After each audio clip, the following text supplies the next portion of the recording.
Hello students, मेरा नाम है अंकित और मैं आपके सामने आज मिनी मॉक टेस्ट नंबर 34 लेकर आया हूँ। और इससे पहले मैंने आपको मिनी मॉक टेस्ट 33 तक प्रोवाइड किए हैं। लास्ट वीडियो एक दो रहे हैं जिसमें मैंने वॉइस का थोड़ा सा नहीं देखा, लेकिन अब वॉइस आपको क्लियर आ रही होगी। और अगर और भी कोई दिक्कत आ रही हो तो आप हमें बता सकते हो, ठीक है ना। वॉइस का कोई भी इशू नहीं होगा अब, ठीक है ना। जो भी था मैंने रिजॉल्व कर लिया है उसे, ठीक है ना। तो चलिए शुरू करते हैं आज की क्लास को। और इस मिनी मॉक टेस्ट 34 में हम लोग फिर से आपके सामने 10 क्वेश्चन लेकर आए हैं।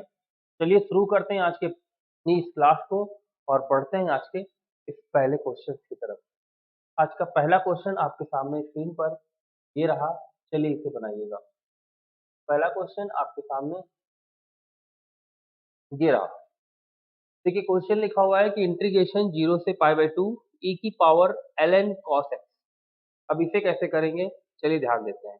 क्वेश्चन नंबर फर्स्ट है आज का। कैसे करना है सभी लोग ध्यान दीजिएगा।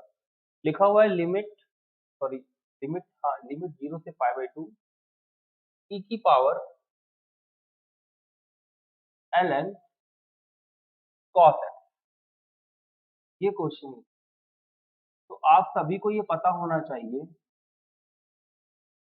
कि जब भी ई की पावर में जो भी फंक्शन लिखा हुआ है, ई की पावर में जो भी फंक्शन लिखा हुआ है, सबसे पहली चीज तो ये जो ln होता है ना, इसको हम लोग log लिख सकते हैं। तो क्या लिख सकते हैं, इसे हम लोग log x भी लिख सकते हैं।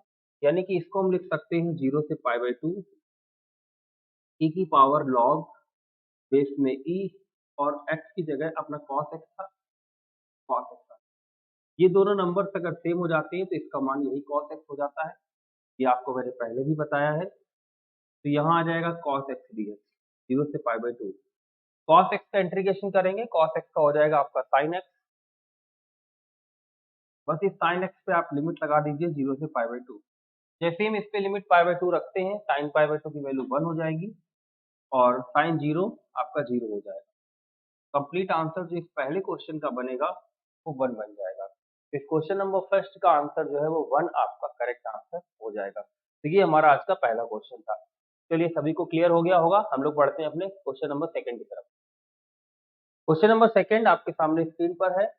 लिखा है Z1 is equal to 1 minus i and Z2 is equal to -2 plus 4i। तो आपको बताना है कि Z1 by Z2 upon Z1 into Z2 upon Z1 की वैल्यू क्या होगी। तो देखिए एक्चुअल में क्वेश्चन थोड़ा सा मुझे गड़बड़ लग रहा है, क्योंकि Z1 into Z2 upon Z1 नहीं होना चाहिए था। ये क्वेश्चन या तो Z1 पे बार लगा होना चाहिए था या Z2 पे बार लगा होना चाहिए। इसलिए इस क्वेश्चन को आगे बढ़ा रहे हैं, तो मैं नेक्स्ट क्लास में सही करके करा दूंगा, ठीक है ना। चलिए आगे बढ़ते हैं। ये क्वेश्चन लिखा हुआ है कि अल्फा और अल्फा स्क्वायर समीकरण x square plus x plus 1 के मूल है, यानी इसके सॉल्यूशंस हैं। तो आपको बताना है कि यहाँ पर अल्फा की पावर 31 और अल्फा की पावर 62 वाली इक्वेशन जो है वो क्या होगी। इस इक्वेशन को बहुत अच्छे से समझिएगा, ठीक है ना। ये जो इक्वेशन आपको दी गई है x square plus x plus 1 is equal to 0, जिसके मूल आपको अल्फा और अल्फा स्क्वायर दिए गए हैं। ऐसी क्वेश्चन कभी भी दी जाए, अभी मैंने पिछले वीडियो में आपको बताया था, एनडीए में भी क्वेश्चन इससे पूछा गया है कि जब भी ये क्वेश्चन दी जाए तो आपको इसके रूट कुछ भी दिए जाए, लेकिन आपको केवल दो ही रूट लेने हैं। कौन कौन से, ओमेगा और ओमेगा स्क्वायर, इनके अलावा कुछ भी नहीं, ठीक है ना। तो आप अगर मैं कहूँ कि अल्फा की वैल्यू ओमेगा थी, तो अल्फा स्क्वायर ओमेगा स्क्वायर हो जाएगा, सिंपल सी बात है। तो हमें बताना है कि अल्फा की पावर 31, मतलब हमको ये बताना है कि अल्फा की पावर 31 और अल्फा की पावर 62 जिस समीकरण के मूल होंगे उसकी इक्वेशन क्या होगी। तो मैं क्या कर लेता हूँ, अल्फा की जगह ओमेगा रख देता हूँ, क्योंकि अल्फा की वैल्यू ओमेगा है। तो ओमेगा की पावर 31 और ये हो जाएगा ओमेगा की पावर 62। तो जैसे ही मैं यहाँ पर ओमेगा की पावर 31 हो जाएगा, और आपको पता है कि ओमेगा क्यूब की वैल्यू 1 होती है। तो ओमेगा की वैल्यू अगर क्यूब की वैल्यू 1 होती है तो ओमेगा की हर वो पावर तो 10 से कैंसिल हो जाएगी, इसकी वैल्यू 1 होगी। तो अगर मैं यहाँ पे देखूँ तो 30 तक ये वैल्यू कैंसिल हो जाएगी, तो केवल ओमेगा बचेगा, और ये सेम कंडीशन यहाँ पे होगी, तो ये 60 तक कैंसिल हो जाएगा, ओमेगा स्क्वायर बचेगा। तो आप क्या देख रहे हो कि इस इक्वेशंस के रूट क्या थे, ओमेगा और ओमेगा स्क्वायर। और आपको जो अल्फा की पावर 31 और अल्फा की पावर 62 की इक्वेशन निकालनी थी, जब उसको हमने सॉल्व किया तो उसके भी रूट आकर यही बन गए। तो जब इक्वेशंस के रूट सेम है तो सिंपल सी बात है कि इक्वेशन भी सेम होगी। इसका मतलब है इक्वेशन हमारी वही आएगी जो हमें क्वेश्चन में दी थी। इसलिए आंसर हमारा यही इक्वेशन बनेगी। इस ऑप्शन को ढंग से देखिए और देखिए कि यही इक्वेशन हमें किस ऑप्शन में मिल रही है। तो ये इक्वेशन हमको डायरेक्टली सी ऑप्शन में मिल रही है। तो हम सीधे सी टिक कर देंगे, हमें सॉल्व करने की कोई ज़रूरत नहीं है। आगे बढ़ते हैं। अगला क्वेश्चन देखिए लिखा हुआ है कि 2x² माइनस 1/x की होल पावर 12 के प्रसार में x से स्वतंत्र पद क्या होगा? यानी कि x से जो इंडिपेंडेंट टर्म है वो आपका क्या होगा? तो देखिए कभी भी अगर आपको x से इंडिपेंडेंट टर्म निकालना है तो आपको मैंने पहले बताया था कि z जहाँ मैं ले रहा था वहाँ पे 0 ले लेते हैं। मैं फिर से एक बार बता देता हूँ कि कभी भी अगर ax की power p plus minus b upon x की पावर q की होल पावर n में अगर आपको x की पावर z का कोएफिशिएंट निकालना हो तो r हम निकालते हैं जो होता है np minus z upon p plus q। यहाँ पर जब आपको इंडिपेंडेंट टर्म कभी निकालना हो तो z की जगह आप क्या रख दोगे? 0 रख दोगे प्यारे। तो हम z की जगह जैसे ही 0 रखते हैं क्योंकि हमें निकालना है x से स्वतंत्र पद और इक्वेशन हमें दी गई है, तो क्वेश्चन हमें दिया है 2x² माइनस 1/x की होल पावर 12। तो x की पावर 0 का कोएफिशिएंट निकालना है हमें, तो r की वैल्यू निकालनी पड़ेगी। r is equal to np, 12 और p की वैल्यू 2 है, ठीक है ना? माइनस 0 अपॉन 2 प्लस 1, तो ये हो जाएगा 24, 24 को 3 से कैंसिल करेंगे, तो यहाँ पे हमको क्या मिलने वाला है? 8, यहाँ पे हमें मिल रहा है 8। और आप सभी को मैंने बताया था कि जो पद का मान होता है, वो हमेशा r के मान से ज़्यादा होता है। तो अगर हमारा r का मान 8 आया है, तो 9th टर्म वो टर्म होगा जिसमें x से स्वतंत्र पद आएगा। और इस क्वेश्चन में हमसे केवल यही पूछ रहा है कि किस पद में x से स्वतंत्र पद होगा। तो इसका आंसर हम डायरेक्टली क्या कह सकते हैं? इस क्वेश्चन का आंसर हम डायरेक्टली कह सकते हैं कि ऑप्शन नंबर बी होगा, यानी कि 9, 9वां पद जो है वो x से स्वतंत्र आपका हो जाएगा। चलिए अगला देखते हैं। अगला देखिए इक्वेशन हमें दी गई है, डिटरमिनेंट दी गई है और हमें इस डिटरमिनेंट को सॉल्व करना है। बताना है इसका सॉल्यूशन जो होगा वो क्या होगा। तो चलिए देखते हैं कैसे करेंगे इस क्वेश्चन को।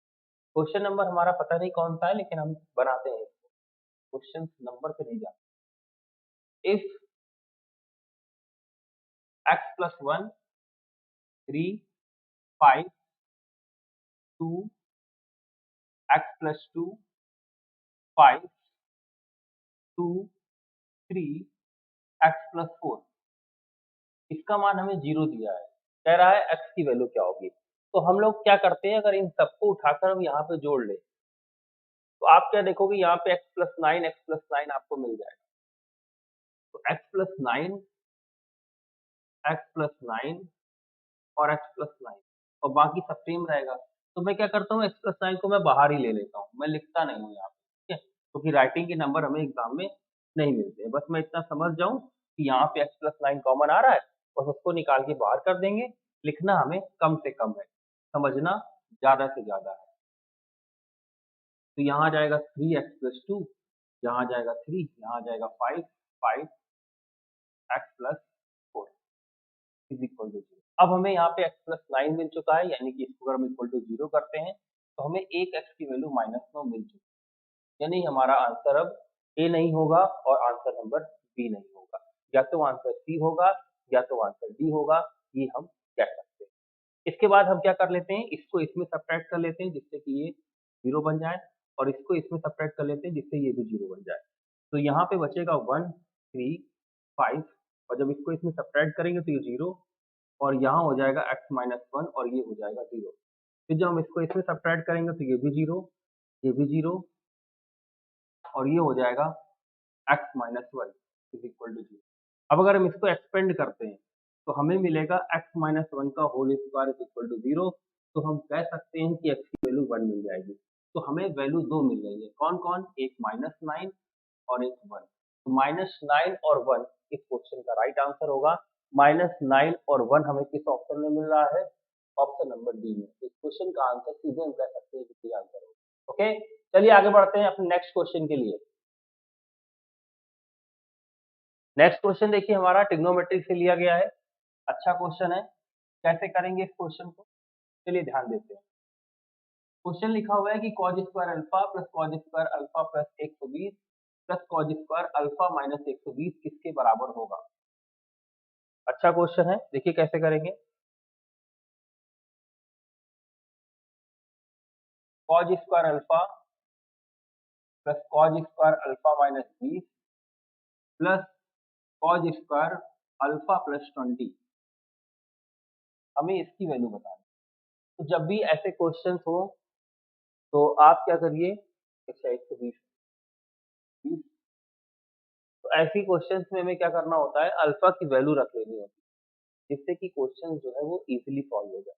तो अल्फा की वैल्यू हम कम से कम रखेंगे, छोटी से छोटी, जिससे हमें कैलकुलेशन बहुत आसान हो जाए, ठीक है ना। तो हम अल्फा की वैल्यू यहाँ रख लेते हैं 0 डिग्री। जैसे ही हम अल्फा की वैल्यू 0 डिग्री रखते हैं, कॉस अल्फा की वैल्यू 1 होती है और ये हो जाएगा कॉस 120। कॉस 120 की वैल्यू होती है -1/2, स्क्वायर लगा है तो प्लस का 1/4 सिमिलरली वहां पे होगा। तो अगर हम इनको ऐड करें तो 1 + 1/2, कंप्लीट आंसर बोले तो 3/2। क्वेश्चन का आंसर आपको 3/2 मिल जाएगा, जो कि आपको किस ऑप्शन में दिख रहा है, ऑप्शन नंबर हमें दिख रहा है ये ए में। इस क्वेश्चन का answer A option 3/2 correct answer है। चलिए आगे देखते हैं। आगे कहा गया है कि tan 90 minus cot inverse 1/3। Option A 3 है, ऑप्शन बी 2/3 है, ऑप्शन सी 1/3 है, ऑप्शन डी 1/√10 है। चलिए देखते हैं क्या आंसर बनेगा इस क्वेश्चन का। सॉल्व करते हैं इसे।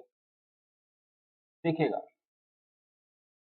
पहली चीज तो हमें ये डायरेक्टली दिख रहा है कि tan 90 माइनस थीटा लिखा है और tan 90 माइनस थीटा जो होता है वो cot थीटा होता है। तो हम इसको लिख सकते हैं, इस क्वेश्चन को, जो भी क्वेश्चन नंबर है ये, tan 90 degree minus cot inverse 1/3 और tan 90 माइनस थीटा क्या होता है, cot थीटा। हम इसको लिख सकते हैं tan cot inverse, tan 90 minus theta cot theta, तो ये भी tan और जो है वो cot में कन्वर्ट हो जाएगा और यहाँ आ जाएगा 1/3 और ये जब वैल्यू सेम है तो कट जाएंगे। तो बहुत आसान क्वेश्चन हो गया, बिल्कुल लल्लू टाइप का।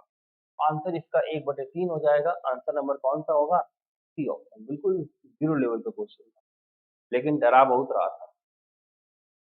नेक्स्ट क्वेश्चन लिखा है कि -3, 2 से गुजरने वाली एवं अक्षों से बराबर परंतु विपरीत चिन्ह के अंतःखंड काटने वाली रेखा का समीकरण क्या होगा।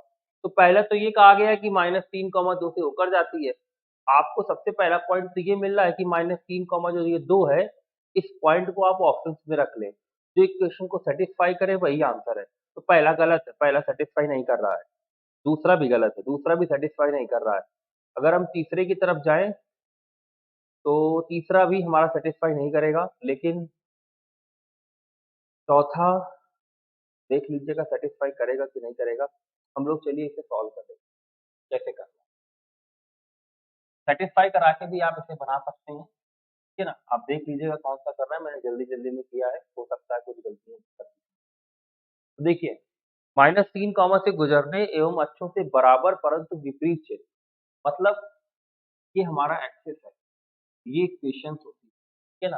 अगर ये डिस्टेंस हमारी ए है यहाँ से यहाँ तक, अगर यहाँ से यहाँ तक की जो डिस्टेंस है वो ए है और ये डिस्टेंस आपकी क्या है, बी। तो यहाँ ये जो लाइन है ये, इसकी इक्वेशन होती है x/a plus y/b is equal to 1, equation होती है। लेकिन आप यहाँ पर कह रहा है कि बराबर है परंतु विपरीत चिन्ह है, मतलब अगर यहाँ पे a का अंतःखंड है तो यहाँ पर -a का अंतःखंड है, आप ये मान लीजिए, ठीक है ना। तो ये दोनों इक्वेशन को सेटिस्फाई करेंगे। हम यहाँ पे, इसमें अगर हम b होता तो यहाँ b लिखते, लेकिन b की जगह कितना है, माइनस। तो इक्वेशन आपकी ये बन जाएगी x minus y is equal to a, कितनी बन जाएगी, x minus y is equal to a. इसमें ये हम पॉइंट -3, 2 उठाकर रख देंगे। तो जब x की जगह -3 रखेंगे और इसकी जगह y की जगह -2 रखेंगे, a का मान हमको मिल जाएगा -5। ये वैल्यू उठा के हम वापस यहीं रख देंगे, हमें इक्वेशन में। तो x minus y is equal to -5, इसको हम इधर ले आते हैं। तो x minus y plus 5 is equal to 0 हमारा इस क्वेश्चन का राइट आंसर हो जाएगा। तो ऑप्शन नंबर ए करेक्ट है, ठीक है ना। चलिए आगे बढ़ते हैं हम लोग अपने नेक्स्ट क्वेश्चन के लिए। फिलहाल इस क्वेश्चन का आंसर ए है। अगला क्वेश्चन कह रहा है कि बिंदु 5,3 से वृत्त पर खींची गई स्पर्श रेखा की जो लंबाई है वो 7 है, तो k का मान क्या होगा। अगर आपसे पूछा जाए कि वृत्त वृत्त पर किसी बाह्य से जो स्पर्शी खींची गई है की लंबाई कैसे आप निकालेंगे। सबसे पहले तो आपको यही पता होना चाहिए, ठीक है ना। तो ये अगर आपका कोई वृत्त है, ठीक है ना, ये क्या है कोई वृत्त। जैसे हमें इक्वेशन दी दी गई है, इसकी इक्वेशन कितनी दी है, x square plus y square plus 2x plus k y plus 17 is equal to 0। और इस पर आपको बिंदु 5,3 से ये पॉइंट है 5,3 से ये स्पर्श रेखा खींची इसकी लंबाई, तो इसकी लंबाई जो होगी वो आपस में बराबर होगी, कोई भी आप निकाल लीजिए, ठीक है ना। तो जो स्पर्श रेखा की लंबाई है वो हमें 7 दी गई है, जबकि स्पर्श रेखा की जो लंबाई है वो आपकी होती है, इस इक्वेशन में पॉइंट रख दीजिए बस और इस पे अंडर रूट लगा दीजिए। तो जैसे ही इसमें हम लोग ये पॉइंट रखते हैं तो 5 का स्क्वायर 25 प्लस 3 का स्क्वायर 9 और यहाँ ये हो जाएगा 10, ठीक है ना। और यहाँ पर ये पॉइंट रखेंगे तो आपका हो जाएगा 3k प्लस 17 इस तरीके से।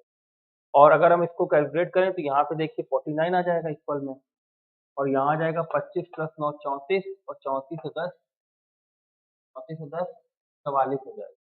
25 9 34 34 10 44 44 से 17 अगर हम जोड़ें तो आपका 63 हो जाएगा। कितना हो जाएगा फिर से जोड़ लीजिए, 25 9 44 या 25 से 9 34 हो जाएगा, 34 10 44 और 44 से 17 आपको हम जोड़ेंगे तो आपका हो जाएगा 61, ठीक है ना। कितना हो जाएगा 61 और प्लस का ठीक है, हम इसको उधर ले जाते हैं तो 3k इज इक्वल टू आ जाएगा माइनस का 12, तो k is equal to minus का 4 आ जाएगा। k की वैल्यू कितनी हो जाएगी माइनस का 4, जो कि हमें ऑप्शन नंबर बी में मिल रहा है। बी आंसर इसका राइट आंसर होगा। हमेशा याद रखिए स्पर्श रेखा की लंबाई निकालने के लिए जो भी इक्वेशन दी हो उसमें जो पॉइंट दिए जाए वो उठा के रख दीजिए और पूरे का अंडर रूट ले लीजिए, यही स्पर्श रेखा की लंबाई निकालने का तरीका होता है। चलिए आगे बढ़ते हैं। नेक्स्ट क्वेश्चन हमारे सामने लिखा है कि y is equal to log 10 root x, dy upon dx का मान क्या होगा। चलिए देखते हैं कैसे हम लोग निकालेंगे dy अपॉन dx, यानी इसका डिफरेंशिएट कैसे करें। सबसे पहली चीज तो हमें इसका dy अपॉन dx निकालना है, तो y इज इक्वल टू हमें लिखा है log 10 रूट x। अगर हम इसका डिफरेंशिएट करते हैं तो dy upon dx 1 upon 10 root x हो जाएगा, और 10 रूट x का करेंगे तो आ जाएगा sec स्क्वायर रूट x, ठीक है ना। और फिर हमें रूट x का भी करना पड़ेगा, वो होगा 1 अपॉन 2 रूट x। तो ये आपका आंसर बनेगा sec square x upon 2 root x upon 10 root x। तो ऑप्शन नंबर डी का D is the right answer. चलिए आगे देखते हैं। ओहो, जो क्वेश्चन थे वो सब निपटा लिए हम लोगों ने, ठीक है ना। सारे क्वेश्चन जो है वो हमारे होते हैं आज के कंप्लीट, ठीक है ना। तो आपको मैं कुछ चीजें बता देता हूँ कि आप हमारी क्लासेस यहाँ तो देख ही रहे हैं, साथ साथ हमारी क्लासेस आप अनअकैडमी पर भी देख सकते हैं। अनअकैडमी पर हमारी क्लासेस जो है वो लगातार चल रही हैं। एक्स के लिए मैं स्पेशल क्लासेस भी ले रहा हूँ, और इसके साथ साथ आपकी नेवी कोस्ट गार्ड की बात करें या कोस्ट स्पाई ग्रुप की बात करें तो उसके लिए भी अलग अलग क्लासेस जो है वहाँ पे चल रही हैं। इसके साथ साथ लगातार हमारे अनअकैडमी पर बैचेस आते रहते हैं, एयरफोर्स के लिए, नेवी के लिए, एनडीए के लिए, कोस्ट गार्ड के लिए। तो आप आकर वहाँ पे सभी बैचेस के बारे में पढ़ सकते हैं, और जो भी एग्ज़ाम है आपका उसके लिए प्रिपरेशन कर सकते हैं। कुछ ऑफर्स वगैरह चल रहे हैं इस समय, तो मैं वो सभी आपको बता देता हूँ। जो भी बच्चे एनडीए के लिए सब्सक्रिप्शन लेना चाह रहे हैं, ठीक है ना, 2022 और 2023 के एस्पायरेंट्स हैं, यानी कि 22 या 23 में एग्ज़ाम देना है जिन्हें, 24 महीने का सब्सक्रिप्शन इस समय मिल रहा है, और उसमें 4 महीने का जो सब्सक्रिप्शन है वो आपको फ्री ऑफ कॉस्ट दिया जा रहा है, ठीक है ना? मतलब 4 का लेंगे आपको 28 महीने का मिलेगा और ये ऑफ़र आपको दिख रहा होगा स्क्रीन पर स्लाइड मैंने दिखाई हुई है, 16 नवंबर से लेकर आपका केवल 20 नवंबर तक है। तो आप इसका बेनिफिट लीजिए और अगर आप लेना चाह रहे हैं तो जल्दी लीजिए क्योंकि प्राइस हो सकता है बहुत जल्द बढ़ जाए, ठीक है ना? इसलिए जल्दी से जल्दी आप सब्सक्रिप्शन ले सकते हैं। नेक्स्ट आपको मैं दिखाता हूँ, आपको बम्पर ऑफर ये चल रहा है। ये 1 साल के लिए अगर आप एनडीए का सब्सक्रिप्शन लेते हैं, तो फिर आपको 12 महीने के लिए जो एसएसबी है, वो फ्री ऑफ कॉस्ट मिल रही है। ठीक है ना? क्योंकि एनडीए के साथ-साथ एसएसबी की भी प्रिपरेशन आपको करनी पड़ेगी। तो उसके लिए आपको सब्सक्रिप्शन इसका फ्री मिल रहा है, अगर आप 1 साल का ले रहे हैं, ठीक है ना? और ये ऑफर आपका 16 से लेकर आपका चल रहा है 20 नवंबर तक, तो आप इसका भी बेनिफिट ले सकते हैं, ठीक है ना? तो जल्दी से जल्दी करिए भाई, कि मैं लगातार आपको बता रहा हूँ। क्या बता रहा हूँ? ये बता रहा हूँ, जो इम्पोर्टेंट अनाउंसमेंट है कि प्राइस जो है वो हो सकता है कि बहुत जल्द बढ़ जाए, इसलिए जितनी जल्दी हो सके उतनी जल्दी आप लोग सब्सक्रिप्शन ले लीजिए, चाहे आप 24 महीने का ले लीजिए या 12 महीने का ले लीजिए, ठीक है ना? तो जल्दी से जल्दी करिए अदरवाइज़ प्राइस फिर बढ़ जाएँगे, फिर आपको महँगा लेना पड़ेगा, ठीक है ना? क्योंकि प्रिपरेशन तो करनी है, ऐसा तो है नहीं कि प्रिपरेशन नहीं करनी है, पढ़ना तो है ही है ना? इसलिए जल्दी से जल्दी ले लें, ठीक है ना? चलिए, तो आज की क्लास को हम लोग यहीं पे एंड करते हैं। अब हम लोग मिलेंगे अपनी नेक्स्ट क्लास में यानी कि mini mock test number 35 okay? चलिए आज के लिए यहीं तक। Thank you, bye.